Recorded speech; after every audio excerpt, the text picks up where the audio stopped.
இப்படி இருந்த ஒரு ஆணிக்கால் பேஷண்ட்டை இப்படி நார்மல் ஸ்கின்னோட இருக்கக்கூடிய ஒரு காலாக மாற்றிருக்கோம்.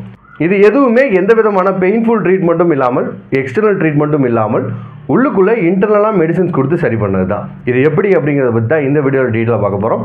ஐ am doctor Balaji Muthu from Radha homeo clinic. So ஆணிக்கால் அப்படிங்கிறது எல்லாருக்குமே தெரியும். இது செருப்பு போடாமல் ஏதாவது கல்லுலையோ மண்ணிலையோ நடக்கும்போது அதன் மூலியமாக வர்றதுக்கு தான் நிறைய வாய்ப்புகள் இருக்குது. இப்படி ஆணிக்கால் வந்த பேஷண்ட் நடக்கிறதுக்கே ரொம்ப சிரமப்படுவாங்க. காலை தொங்க போட்டிருந்தாலும் அவங்களுக்கு வலி ஏற்படும். ஸோ இப்படி இருக்கக்கூடிய பேஷண்ட்ஸுக்கு நிறைய பேர் என்ன ட்ரீட்மெண்ட் பண்ணுவாங்க அப்படின்னா, கட்டியை வச்சு சுரண்டுறது, ஊக்க வச்சு எடுக்கிறது, இல்லை வெளியில் ஏதாவது கழுவு மாதிரி யூஸ் பண்ணி அது ரொம்ப பெயின்ஃபுல்லாக இதை வெளியில் எடுத்துகிட்டு வரும். அப்படி பண்ணாலும் கூட இது ரீஎக்கரன்ஸ் ஆகிக்கிட்டே இருக்கும், திரும்பி திரும்பி வந்துக்கிட்டே இருக்கும்.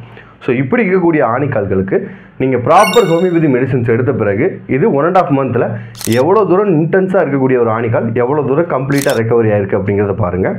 So take homeopathy medicines away from your cans. Thank you.